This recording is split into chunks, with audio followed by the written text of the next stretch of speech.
Hello, welcome everyone. We're so happy to have our December meetup, and we are going to cover today ways that parents, caregivers, educators, and any adult who supports a highly intuitive child, how they can develop their intuitive muscle and how they can use their own sense of intuition to help them with supporting these children. And it's parents that are just naturally, all people are naturally intuitive. Everybody is.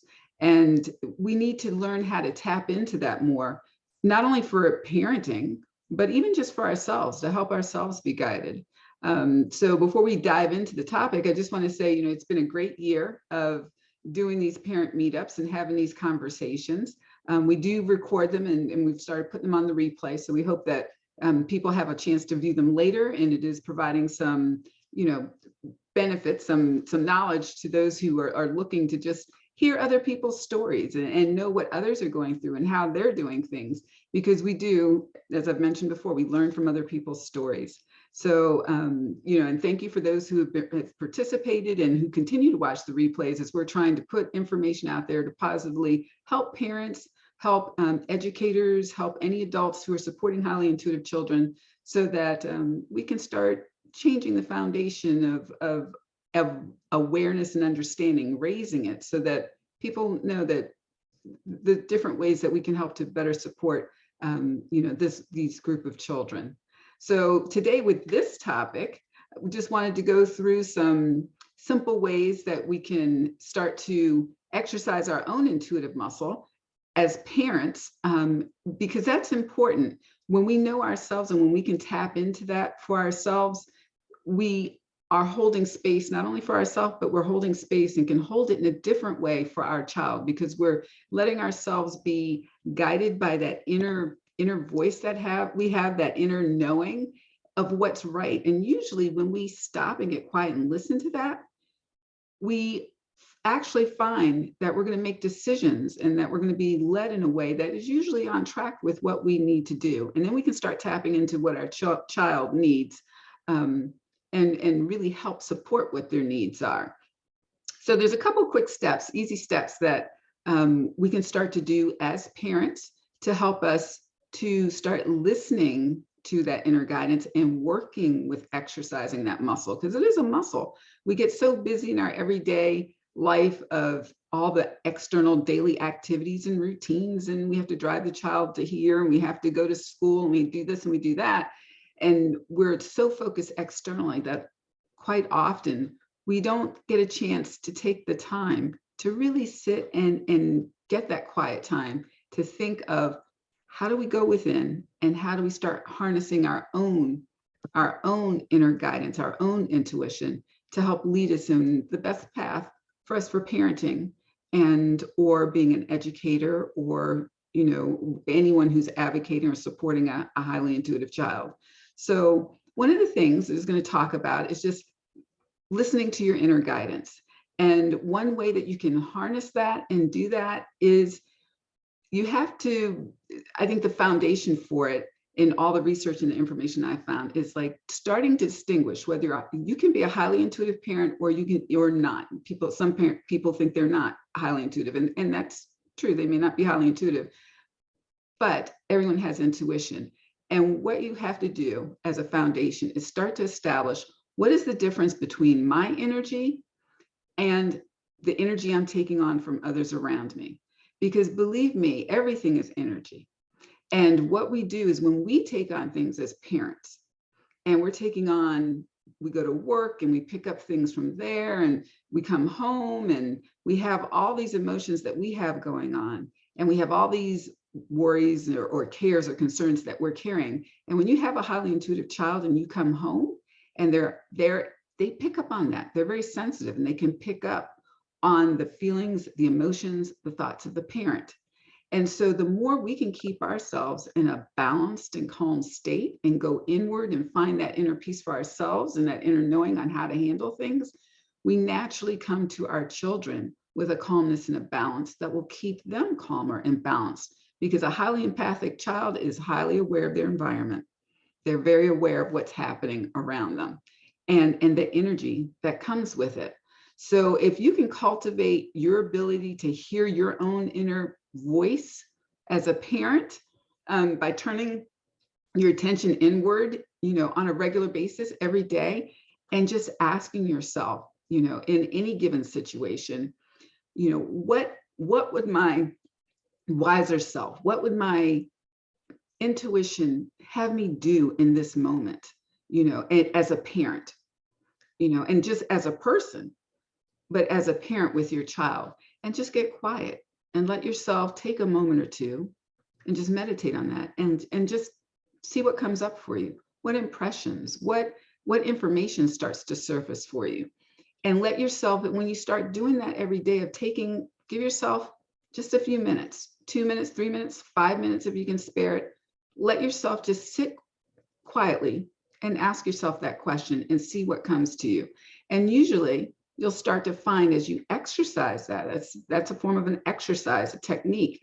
You're going to start to see that you're going to start receiving some gut instincts, some impressions that are going to help you to know and lead you to a track that may be the best way of handling a situation for your child.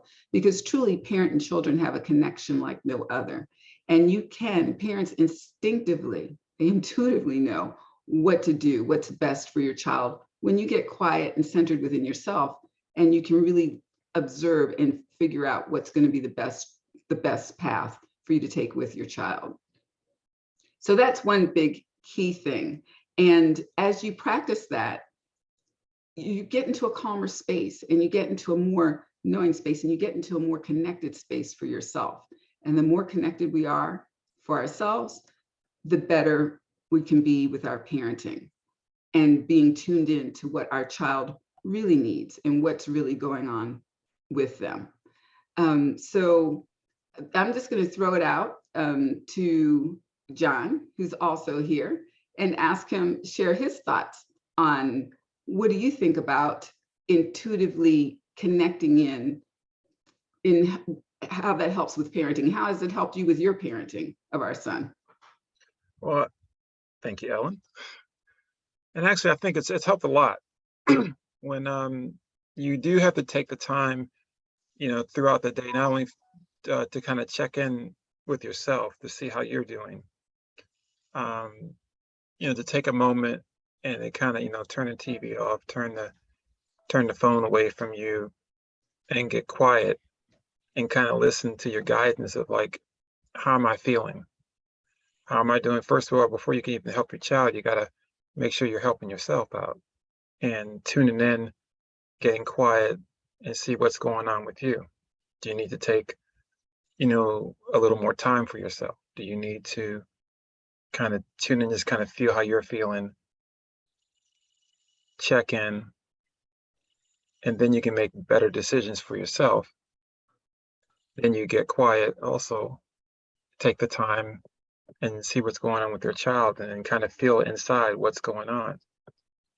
And if you get quiet, you may feel like, my son or daughter needs a little bit more time with me, or we need to do some family activities. We haven't done that enough. And if you listen, really listen, you will get the hits on what you feel you should do with your child. And the thing is, we get these hits all the time. A lot of times we don't take these hits.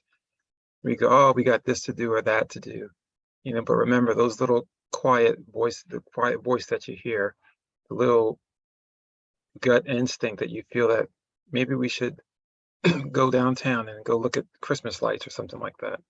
You got to take the time and tune in, and don't discount those little nudges that you get to do an activity or go visit a friend, or even just read your child a book or read a book together, or have a conversation about what happened at school.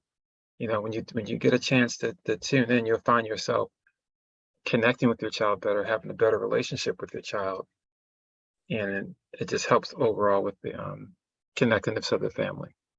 Well, and Jen, one of the things that you brought up a good point, and I wanted to piggyback off of that, because the other thing too is trust in your gut, because it is easy to tune into everything around you or tradition or think things have to be a certain way. But with highly intuitive children and sensitive and highly empathic children, it's different. You have to tune into them different. And you're going to find, like, we could share a couple stories about, like, even with our son, we started realizing, like, early on, that things were a little different for him, but we couldn't figure it out. But it's like we needed to get quiet and really start understanding how we needed to work with him differently.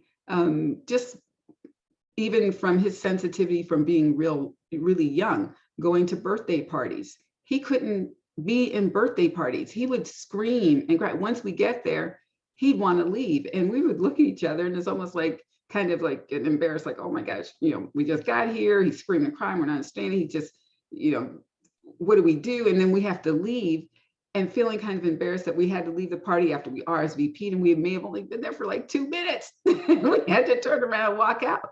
But we had to know, but parents have to know that children, young children, especially up to the age of 7 and 8, they're just sponges, and they are so open, and they're so pure and so connected that when there's unusual things happening for them, there's really there's something you want to tap into and know that they're having something unique going on. Doesn't mean it's a bad experience.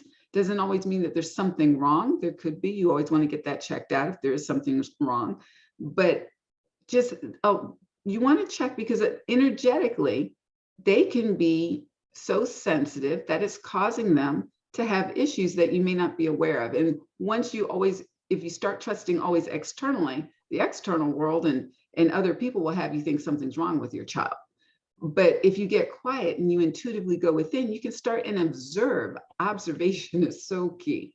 If you start observing when things are happening, how they're experiencing this, when is it coming up, you intuitively start to know how to work with your child. You start sensing things differently about them. So I would say, especially with highly intuitive kids and young kids, don't be stuck or thinking that the norm is what the box that you have to put your child in. Every child is unique and different, and you're going to have to let them experience the world the way they see it and feel it and experience it.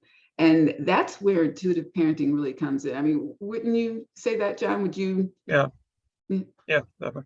Yeah, I would just to add a little bit to that is also too, don't think we know everything as parents. We think that because we're parents, we're the adults, and the child is a child. When something happens, we tend, like if a child, like even when Ethan was, when he would be really uncomfortable in some birthday parties that we went to. And, I'm thinking that, oh, I know better in this situation. You just got to tough it out and deal with it. And, that's my logically thinking now. And that's not necessarily the case. So I've really had to learn to be open. I would invite other parents also to be open to, really trying to figure out what else is going on here. That just because I feel that my child has a certain behavior, that I know what's going on. You don't necessarily know what's going on. And furthermore, friends and family are going to throw their 2 cents in because they know what's going on. Everybody all of a sudden can diagnose everything. And that's not necessarily the case. There's some things that we know in life, and then there's other things that we don't really know. We think we know because we've been trained to fit in a certain box. And if you don't fit in that box and the behavior doesn't fit within that box, then something's wrong, and that's not necessarily the case. We have to learn to really take that box and really open the box up to be open to other, types of ideas and possibilities. Again, that's one that I have to emphasize, that we don't know everything. And even as a parent now, Ellen and I, we don't know everything, but when you do get quiet and you let your intuition kick in, you will have some insights to what's going on. And it's important to also kind of keep the ego out of this too, because the ego knows everything. So you have to kind of put that aside and really be open. And I invite people to really, that's a key takeaway I would have to say, is this: be open, and that we don't know everything. Well, and John, with what you're saying, because it's perfect. There were 5 key steps we were going to just kind of talk through today, and that was one of them, is listening to and respecting your child, and that's really key. Is like highly intuitive children, traditional parenting is not going to work for them, and is everything that you said is like they are outside of the box with how they experience the world, how they process, how they move through things. And by trying to keep them in the box, we negate them. We make them feel like there's something wrong with them instead of honoring their authentic selves and what they're bringing, because they just bring it in a different way. And Mhm. so if we try and do it with traditional parenting, we're going to shut them down and we're going to disconnect them from them trusting themselves and trusting their abilities.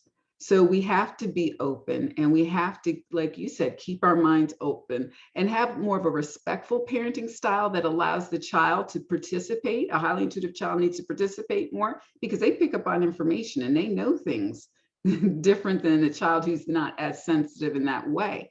And so we need to bring them in. You're not giving all the power and control over to the child, but you're making them a part of the process. Invite them in to have their say, because sometimes some of those intuitive hunches and impressions that they have, it's maybe very helpful to you and to the family to know what they're receiving and what that means, and what they can bring. And the more we can respect them for the uniqueness and for what they do bring, the more you're going to strengthen that parent-child relationship, and the more they're going to be willing to speak up and talk about the experiences that they have and what they are feeling. And so then when they do that, that helps to feed the relationship, and you can know better how to support them and what they truly need. So that's really, it's a two-way care and respect back and forth, but it's really honoring, just like what you said, John, honoring their experience and kind of opening. There's no box to fit them in. So get out of our heads and be open to letting them have their experience, and not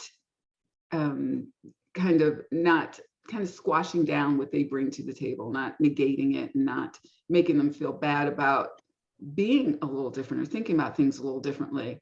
But we don't know everything. Parents, just what you said, we don't know everything. And children can bring up some very wise, especially highly intuitive, empathic children can make some very wise statements, as we've experienced with our own son. That's kind of like, wow, we didn't know that could come out of them, out of the mouth of babes. And so that's very important. It's really important. So another thing, just to go back through, is also being kind to yourself, because just like what we're talking about here, John, there's no perfect person or perfect parent. No one's going to get it all right. But what you can do is parent from the heart. We have to parent from a place of love and a place of understanding and a place of connection, regardless of anything else. If you always come from everything, and how you discipline your child, how you talk to your child, how you think about your child, how you work with your child, if you're coming from that with an intention of love, which parents have that for their children, but really, like, what is the most loving, wise thing I can do in this situation, in this parenting situation, in this moment? And letting yourself just come from that. When children truly feel loved and understood and listened to, you just strengthen that bond, that relationship, and then they're going to be more willing to talk to you about what they're feeling and experiencing. And as kids grow and they get in their preteen and the tween and teen years, they start trying to come more into themselves, and they may shut down a little bit more because it's all about their peers and their friends. But they will always come back to that understanding. You always have that foundational, that knowing that mom and dad, they're there for me. They're going to be there to listen and help support me. Wouldn't you say that, John? Definitely. Yeah. Yeah. And I think it's being there and giving them that support is important. And as they're growing and becoming, they really do need the guidance, and they might not necessarily want to reach out to you for that, but you got to, make yourself available with them, take time to check in with them. And, still, one of the important things is time, to spend that time with them, because that's, I think, one of the biggest currencies that kids deal with is time. And when you're there for them and you put the time into them, it shows, and it has a payoff to that. Yeah. And all of this is building, like we're talking about the theme of building your intuitive muscle, all that helps to do that, not only for yourself, but even for them. And so, that's really important. And one of the things I'll just go, learning to trust yourself is another item that we wanted to talk about, is because that's key. As we're building our muscle and we know that we want to parent from the heart and we want to listen and respect our child, we also have to learn to listen and respect ourselves too. And one of the things that we'd like to invite you to do is anybody, even for ourselves, we do this, is just to have a journal. I know I have notebooks, John will tell you, all over the house. I'm always writing things down, but have a journal. And when you have some quiet time, and make this a regular practice for yourself, and start, saying how to check in with yourself. Like, how are you doing, with trusting yourself? And do you respect the voice of intuition that comes through you and to you? And if you get some ideas, write them down. When you get quiet with that question of what's the most loving thing I can do that my wise self is telling me in this parenting moment, write them down. Don't be afraid to jot it down, because as you start, like I said, exercising that, you'll get answers. You'll find that things start coming to you, impressions on what's the right thing to do. But there's a couple journal questions that I had written down. I'm just going to read. It's like, do you respect the voice of wisdom within yourself?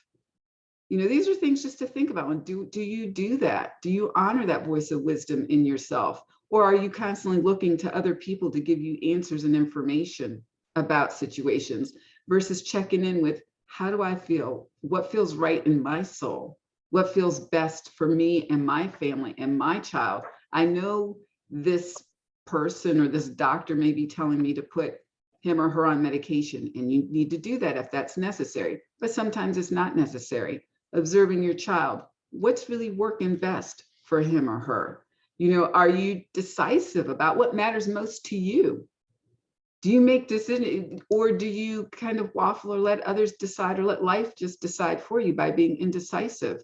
All these things, getting quiet, tuning into yourself, that's tapping in to your voice of intuition with you. And, are you in tune with your own needs? And is the volume of your needs louder than those around you? Or is it so quiet you don't even know what your needs are? You're not even tapped into your own needs. Our intuitive children can pick up on when we're in tune with ourselves and when we're not. And, if you had a deeper trust in yourself, how do you think your life might or might not change? Learning to trust that part of ourselves, and knowing that we're all here and we're all have this intuition to guide us through life, but learning to trust it and check in with it. And, are you comfortable speaking up for your own needs? Because if you're not, your child is not going to be, because, they're going to model what they see. They're going to tap into how you treat and respect yourself and trust yourself. And they're going to pick up on that. And they're going to either learn that for themselves, or they're going to learn, you may inadvertently be role modeling how to not trust yourself to your child. And then that will help their, with their abilities, them suppressing their abilities. So all of these are little things. If you just sometimes sit, get quiet, and journal on some of those types of questions, and how you can start trusting yourself more. And this isn't just for parents, this is for any adult. So even if you're a teacher and any form of an educator, or a family advocate, or a child advocate, get quiet and answer those questions for yourself, and let yourself develop that stronger connection with your intuition, and let that guide you in whatever your calling may be, whatever path of work that you may be doing. Because I can tell you, my husband is a dentist, and he is intuitively led a lot with what he does with his patients. And I'm always very impressed with that. And I'll let John talk a little bit about that and how he taps into it and how he uses that for helping him with what he does with his profession. But it's so key in us getting in touch with ourselves, our own intuition. And when we feel stuck, it's because we have not exercised that muscle enough to get that internal, guidance and information to help move us along our path. So John, I'm going to let you talk a little bit about what you do with and how with tapping into your intuition and how you let it lead you. Okay. Before I jump in, I wanted to say something about the with the kids. Just be aware that your kids are always watching. They're watching what you're doing. They're watching what you're not doing. And taking care and honoring yourself, and like listening to your intuition, listening to your gut. The kids are you're modeling behavior all the time, whether you're verbally modeling behavior or whether you're just taking different actions and you're modeling behavior, but you're always modeling behavior, whether you're in action, whether you're taking action or inaction, you're going to be modeling behavior. So it's really important to let your kids see that coming out from you, and that you are addressing that and not kind of pushing that down or ignoring that, and then have discussions about that to kind of help them, your child, with their own intuition and their level of checking in with themselves and listening to their gut. So I think that's very important. Anyway, so with patients, I mean, I see patients throughout the whole day, and I find that intuitively, I didn't really know I was doing this, but I kind of have a connection point with patients where it might just have a casual conversation, but in that conversation, kind of listening to them. And it's not so much as listening to them, but also getting a feeling of where they're coming from, or feeling through what they're experiencing or what they want from this interaction. And, so then that helps to guide me as far as, my conversation with them and how I need to approach them about their dental treatment and different things like that. And a lot of times even outside of, before the dentistry even starts, when I have a casual conversation, I'm kind of checking in with them, and I can kind of get a feel from body language or just the energy that they're putting out, whether I just ask a casual conversation about a job, how things are going there, or you're working on a project at work, how's that going? And just kind of based on their answer, and then based on body language and just a feel that I'm getting from them, which is an intuitive part of me that I can pick up on, there might be a little conversation that may take place, or I see are you really comfortable with that situation that you just talked about with that work project? And they may go a little bit more into like, I really don't like it. In fact, I don't even like work. I want to change my job. And so sometimes our appointments end up being more counseling sessions and also dentistry together. And but that's just a part of me that I really, I'm a dentist. I'm interested in teeth, but also the teeth have a person that they belong to, and that person is important. And I always want to have, my big thing is to have people with the great oral health and optimal oral health, but I also want that person to be living optimally in their lives. Are they doing the things that they really want to do? Are they really getting the best ability out of their lives? Are they really putting their energy that they're given towards positive outcomes? So, and are they looking at different possibilities for themselves? So I'm really big on that, and I really have those kind of conversations. It kind of runs me behind a little bit with patients and the schedule, but like I said, it's important for me to connect with patients. It's important to me to connect with people, so that I I would like to see them operating at the most optimal levels possible. And see, and that's intuitively you pick up on the fact that people need a little more at times to talk with them and to and to work with them. It's like you let your intuition guide you with things, and that's what can happen when we take the time to get to know, tap into it, and we can use it in any calling or any profession. And so it's really important that we learn ways that we can get quiet and exercise that muscle. And something else I wanted to talk about, and was also about how we, our children know whether you say it or not. How we talk and the thoughts that we think, the words that we express, how we talk about our children, whether it's in their presence or not, how we think about our children, the highly intuitive children, because they can pick up on thoughts and emotions and energies.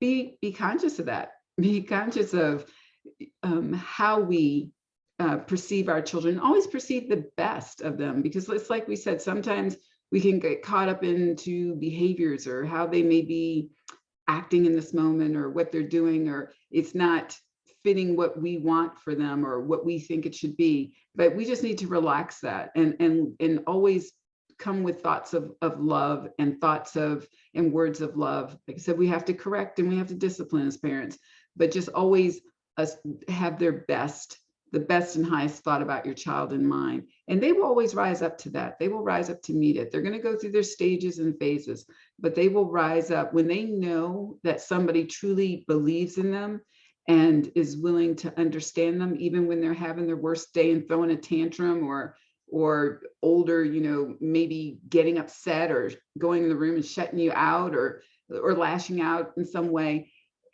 When they know that they have their parents, still have their parents' love and belief in them, even when they're having an off day, you're filling their emotional bank account.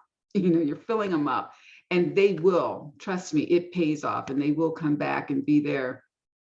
Know that you're there for them, and they will come back and start sharing. And especially with our children that are highly intuitive, they need that support, and they will come back and they'll open up. And you want them to start talking about their experiences and because they're going to be having unique experiences, what they're feeling, what they're going through. So that's important, of keeping that doorway of conversation open.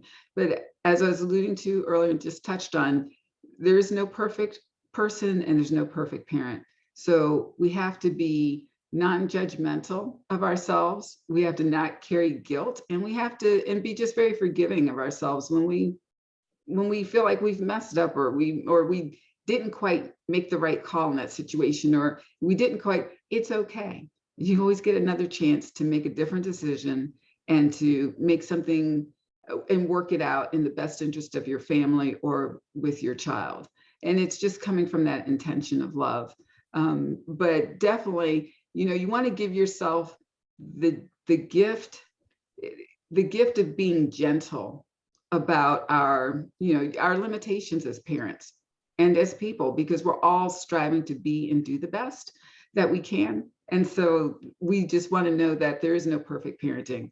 And you want to do things like, we've got people, in our community, you want to connect with people that you can talk to that understand where you are with things, and supporting you with being a highly intuitive parent, like this group. We want to get more conversations and chats and joining these parent meetups so we can exchange ideas and conversations, and you can get some support there. But we're all going through things, and we can all share ideas. We have stories to share.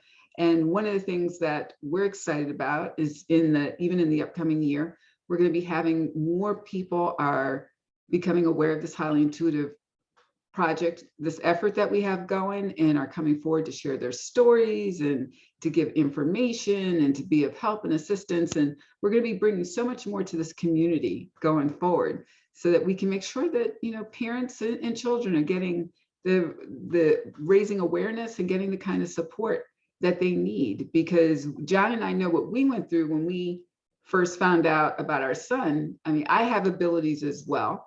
And John has some abilities as well, but we didn't understand him as a child. And to see it in our own child, it was different than how we came up, because we came up through religion and not experiencing or understanding the heightened sense of intuition that we have. So we know what it's like to have experienced that. And a lot of you out there know that we ended up on the Highly Intuitive Kids show, and it's taken us, we were able to figure out some things about our son. And even learning about him, it helped us to learn more about ourselves and how we can work with our sense of high intuition. And that's why we wanted to have this topic today, because it's all related. We have to understand ourselves, and we have to connect with our intuition as the parents and adults, because until we do that, we can't really help support our children in the best way possible. Wouldn't you agree with that, John? Yeah, definitely. Yeah, it's a definitely 100%. Yeah. So we wanted to have this conversation with everyone today, just to share those kinds of points, and just to say, make it a practice of meditating also on kindness. Meditate on kindness and keep your heart open. Release any guilt, release any anger, frustration, sadness, anything, release all of that. We have to practice kindness for ourselves. We have to practice kindness with others. And we have to practice kindness for our children and keep our hearts open and know that, we're all here to contribute something great and beautiful to the world. And these children are coming in with this new generation of children are coming in more connected and more aware and more wise than most people realize. And if we give them the ability to stay connected to their gifts and really listen to them and let them bring it forward versus them being told that they're different and something is weird or wrong, or them not being able to feel like they can fully express themselves in this unique but not so unique trait of high intuition with the world. If we let them do that, just think of all the breakthroughs and innovations and things that'll happen that much sooner if we let our children stay connected. And then you don't have to have, which I will gladly say I was a recovering adult trying to recover and reclaim back into my intuition, which I had suppressed because just at the time and coming up through religion and all that, mediumship, and that it wasn't understood. And I didn't have a framework for all the things that were happening around me. And so now that we do, and now that I do, and John, it was the same for you as well. We're able to help our child. And then our mission and our goal is to help as many families and as many children and adults even to tap back into that innate knowing that we have of being guided by that inner voice that we need to stay connected to. So that John is going to let you say any final words before we kind of wrap up. I'm glad we were able to just have this open conversation for people who go back and listen to the replay. But John, I'll let you say any other final words you want to say on it. Thoughts. Mm-hmm. No, I think it's a really good comprehensive look at intuition and looking at within yourself and with your kids and honoring that space for you and your child. And I would just invite others to really take the time to explore that. You're going to find that it's going to create a whole new set of possibilities for you, your child, and your family, and bringing a closer connectedness together and an overall growth for the adult, the child, and the family as a whole. Absolutely. Absolutely. We all practice staying connected to our intuition. So just to run back through those 5 things really quickly again is really just to listen to your inner guidance, parenting from the heart, from a place of love, listen to and respect your child, honor their experiences, and it's okay. Whatever experience they're having, they're meant to have, and you just be there to be a support and do it with an open mind and without concern about what others may think or the traditional role of how things may be. Just be open with that. Learning to trust yourself, start that journal. Make that 2-3 minutes to go inward and take that quiet moment to say, what would my wise self, what would my intuition, what would that my higher self tell me in this moment is the right option, whether it's for yourself or as a parent, with my child, what makes sense, what am I observing, and what feels right in the situation. And be kind to yourself. Just really be kind to yourself. So your inner guidance is not going to lead you wrong. It will always help you to move more toward the best decision for yourself and for your child. But just practicing those couple little techniques will help to build your intuitive muscle as a person and as a parent. And then it helps to you can help your child stay connected to their abilities, and it helps everything overall for your family. And if you're an educator or any other adult supporting a highly intuitive child, it helps you in your calling, your profession, to help better tune into the needs of the children that you're around and who you're supporting. And reaching out to communities and groups like this, and other intuitives that you may know that can help give some support and guidance is always a great resource, as well as the books on our website. We have this Highly Intuitive Kids website with lots of books and resources out there as well, because there's a lot of information out there, good books on parenting and raising highly intuitive kids. You want to pick up some of those, have them in your arsenal of parenting tools as references, and it'll help you to move through, parenting these wonderful, beautiful children that are coming in with the trait of high intuition. So we want to thank everybody for joining us for this, listening to the replay. And I want to thank John for having this dialogue, having this exchange today. We always love to be able to share and help give people information that they may find helpful and useful along their life's journey. So thank you all, and we wish you a great rest of the day.